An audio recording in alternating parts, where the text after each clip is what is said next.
So we are going to start with this new block, that is block 7, and the name of the block is the sea.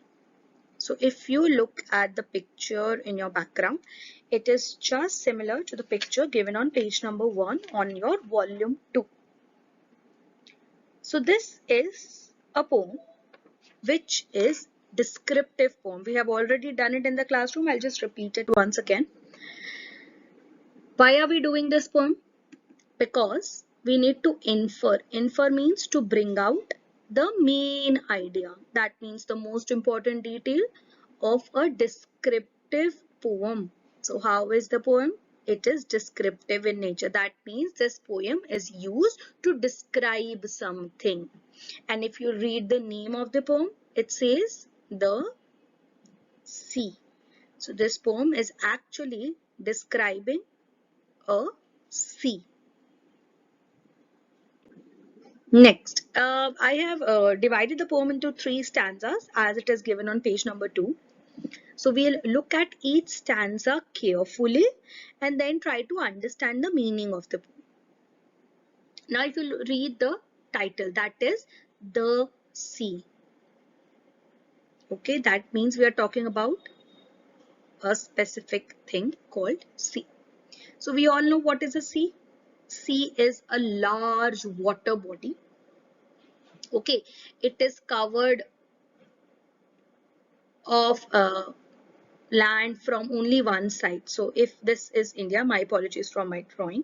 If this is the Indian peninsular region, now this area is the sea, this is the sea, right? So we're talking about similar water body, right?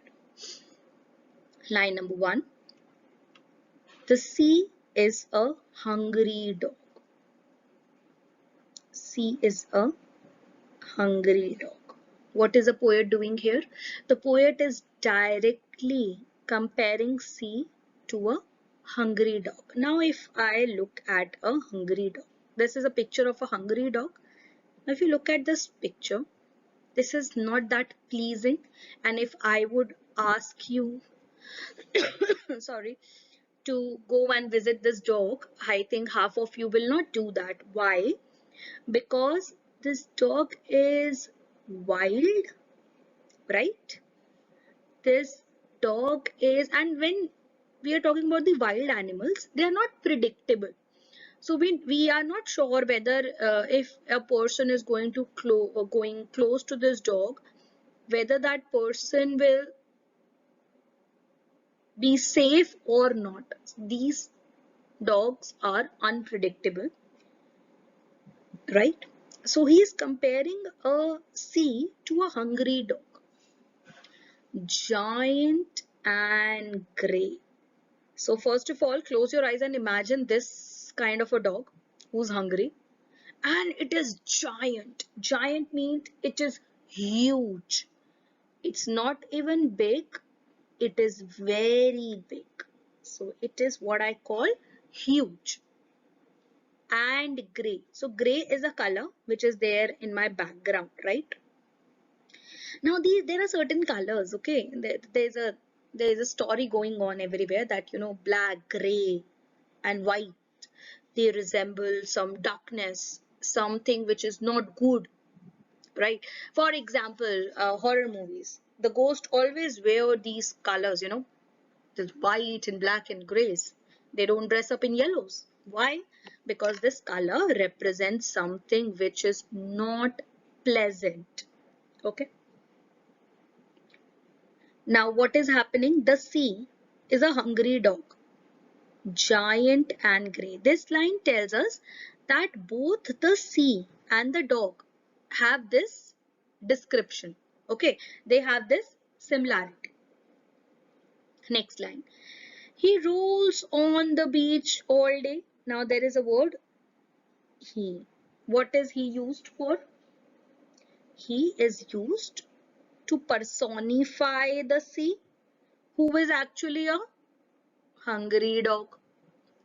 He rolls on the beach all day. Now what happens if I ask you to imagine a sea, right? Again, This is a sea. Now what happens? The waves come this side, they get clashed, they return. The waves come, they return. They come and they return. Now imagine yourself rolling on your bed. So the poet is saying that is actually the sea is rolling on the beach all day. Usually the sea doesn't roll. Again, he's comparing it to a dog. Dog rolls, similarly the sea rolls. With his clashing teeth and shaggy jaws. Now there are certain words used here. Uh, Clashing teeth means when they are hitting against each other. So you look at this picture here.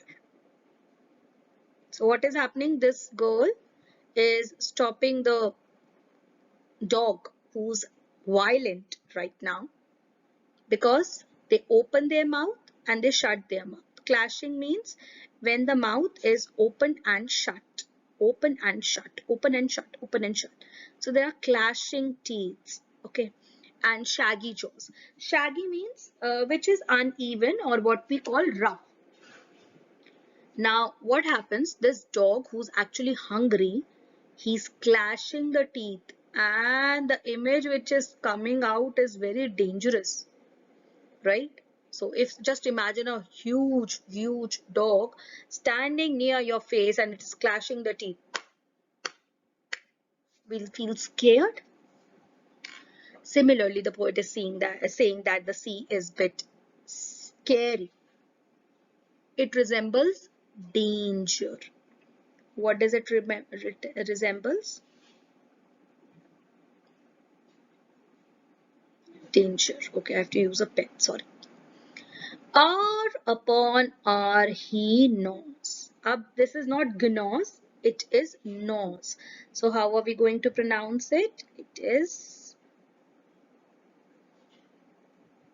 something like this. It is not gnaws, it is gnaws. R upon R he gnaws. That means the dog is continuously chewing. Gnaws means chewing. The rumbling, tumbling stones. Now, what do you mean by this word rumbling and tumbling? Rumbling and tumbling basically means when something is falling. So, first of all, ek jagah to this dog is doing this thing to scare us all, and the stones are adding to the effect, right? So, there are stones over the cliff, and they are rumbling and tumbling. That means they are falling. Now, what happens? This is just adding on to the image of a hungry dog. How it is doing that? For example, just take an example of a ghost movie or a horror movie, right?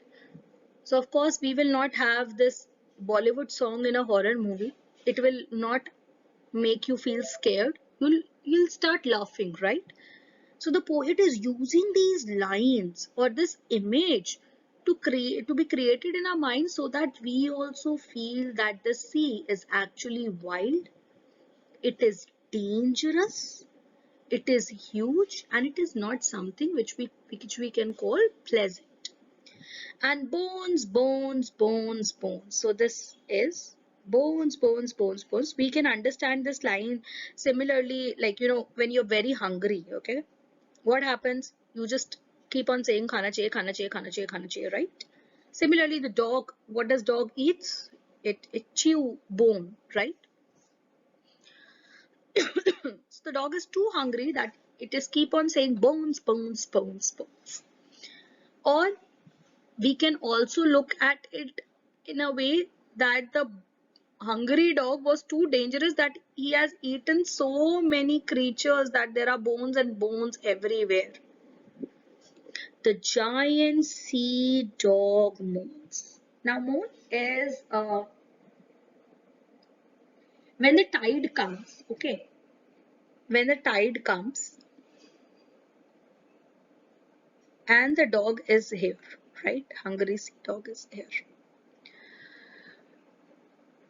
It moans. That means it shouts. I think we have it makes a sound, moaning sound. Ow, something like this.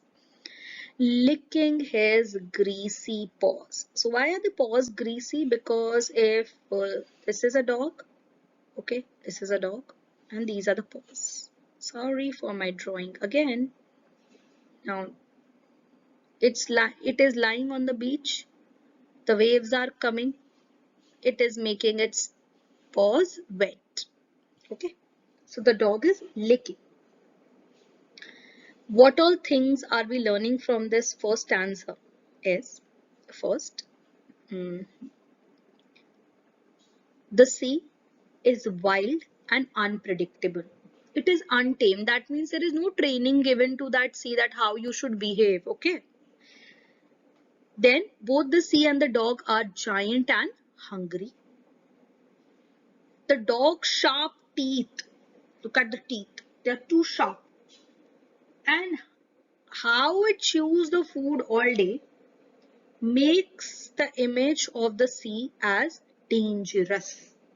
The sea is not tired, it is repeating it again and again, hour upon hour it knows. In addition to this, there are certain other things that we need to remember. Okay, let me change, select a color. There are certain figurative devices used here. The first one is a metaphor. I think we have learned metaphor in the class. Metaphor is when we are comparing something, we are making that imagine that something is something else. The sea is a hungry dog. How is the sea being imagined? Hungry dog. There is this usage of personification. He is used for a non-living thing. Bones, bones, bones, bones. What is happening here? Repetition. What is happening here? Repetition. Why is the poet repeating the word bones, bones, bones? To bring out that element of fear in you. Right. And of course, there are rhyming words. Right. And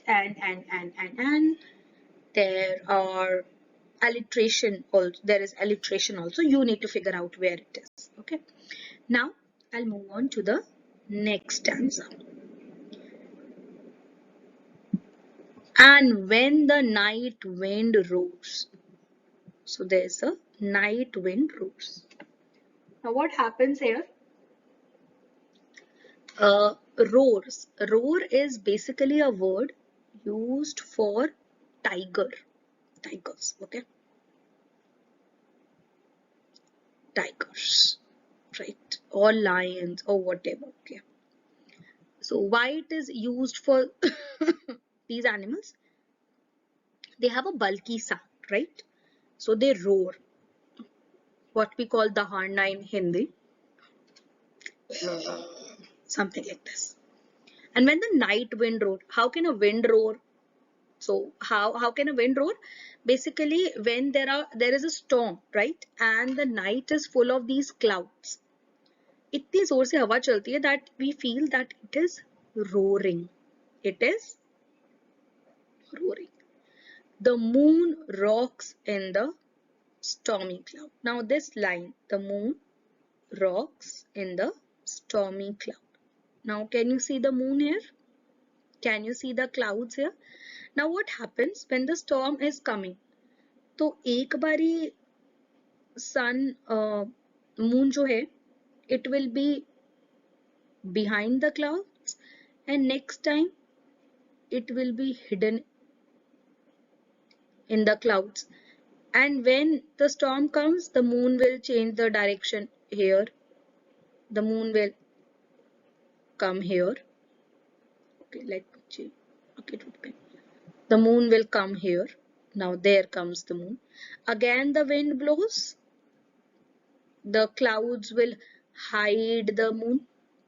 The clouds will hide the moon, right? Now this keeps on going. Why it keeps on going? Because there's a wind blowing and the moon is moving like this, like this, like this, like this.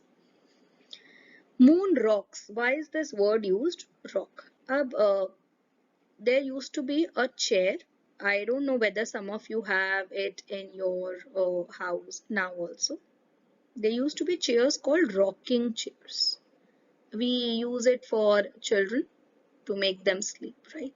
So they have this kind of a thing. It moves like this and then it goes back. You can sit here. You can sit here and move like this and that.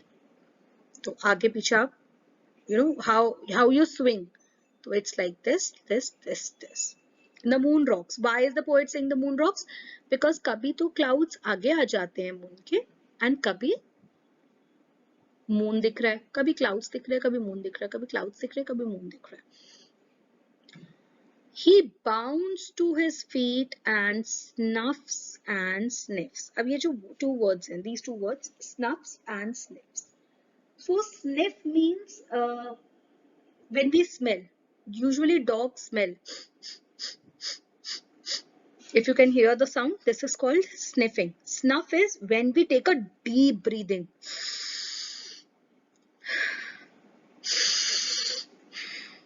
He bounds to his feet and snuffs and sniffs, shaking his wet sides over the cliff. So what is happening? This is a sea and there are small mountain-like structures. We call them cliffs because they are not huge as mountains, but they have a similar characteristic like that of hills or mountains. Okay.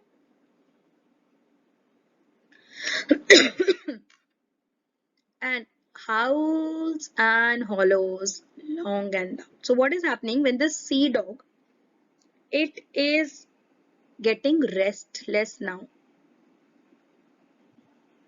It is getting restless. Why are we using the word restless? Because it is behaving like the moon on the stormy cloud. He bounds his feet and snuffs and sniffs. So when the moon is behaving like this, what is the sea dog doing? He is snuffing and sniffing.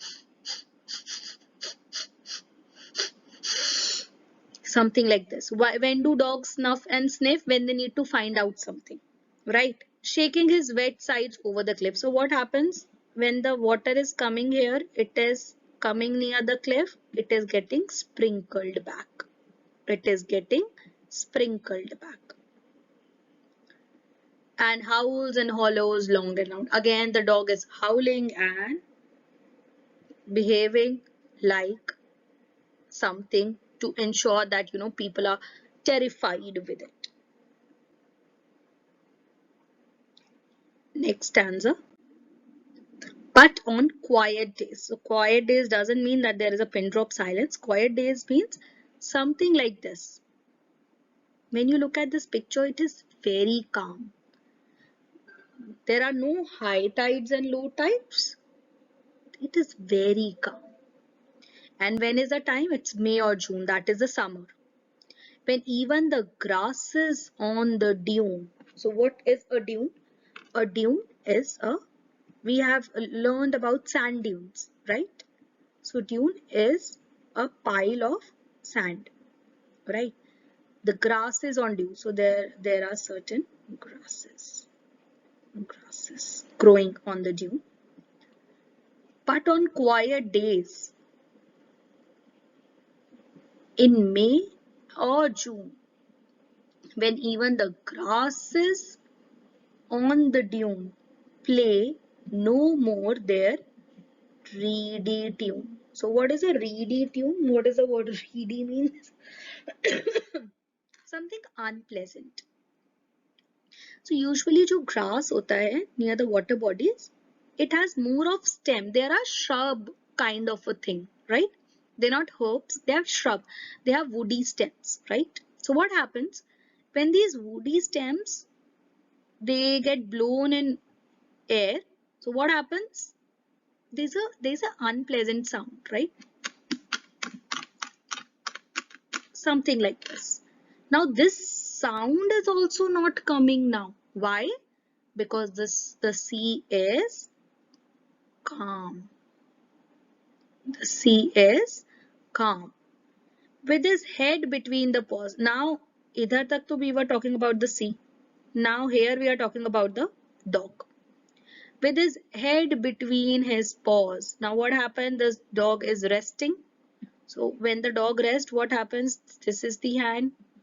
This is the paw. And this is the mouth of the dog. So it is lying. Like he lies on the sandy shore. So this is the sandy shore. Here the dog is lying. So quiet, so quiet. He scarcely snores. That means his snores are also not audible. He's so calm. Okay, this was the poem, The Sea, for you. Now, when I talk about this poem, we need to keep these things in mind. There are certain phrases used to describe the sea. A hungry dog. The sea is a hungry dog. It is giant and grey. Clashing teeth. There's this clashing teeth, shaggy jaws, giant sea dog. Why are these phrases important? Because they help us to understand the image of the sea created. Okay, the sea is a hungry dog. The sea is giant and grey. The dog has clashing teeth and shaggy jaws similar to the appearance of the sea. Giant sea dog. Next, what is the main idea of the verse? So remember we started with this aim to infer the main idea of the poem. So the main idea of the poem is how the sea is like a dog in its various moods on different days. So what are the various moods? First, the sea is looking like a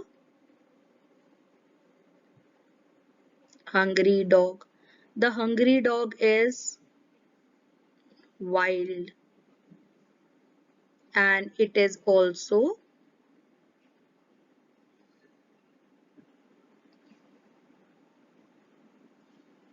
dangerous. Second stanza में the dog is restless. ठीक है. Third stanza में it is quiet, or we can say calm.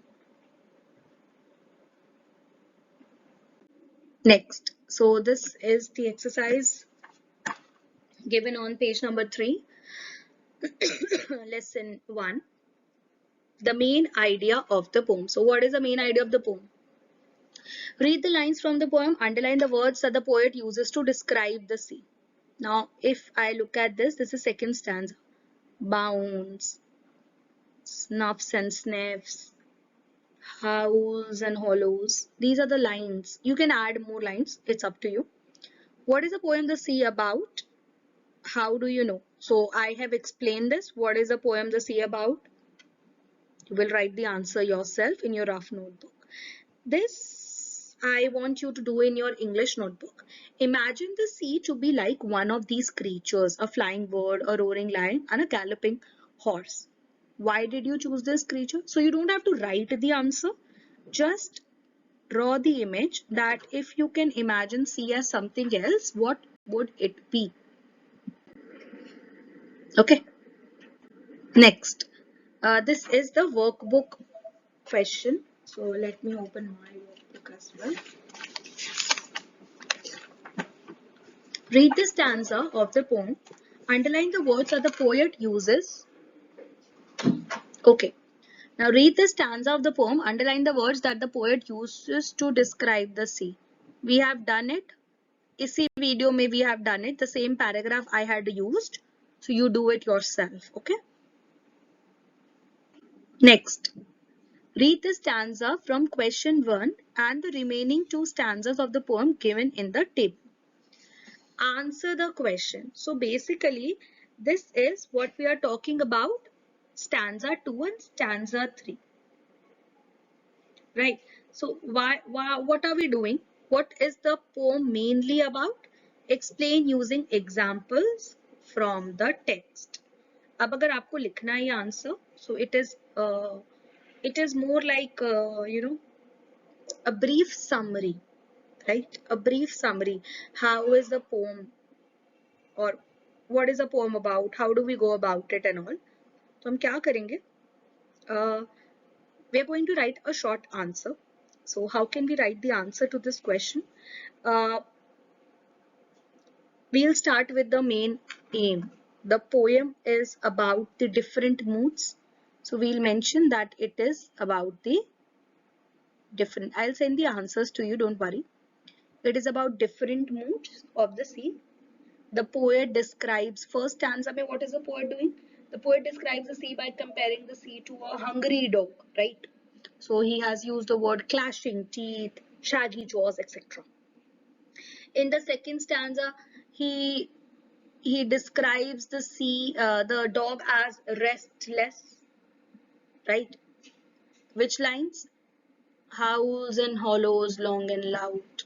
या फिर snuffs and sniffs, right? Third stanza, it is resting, resting. How do you know it is resting and quiet? He scarcely sleeps.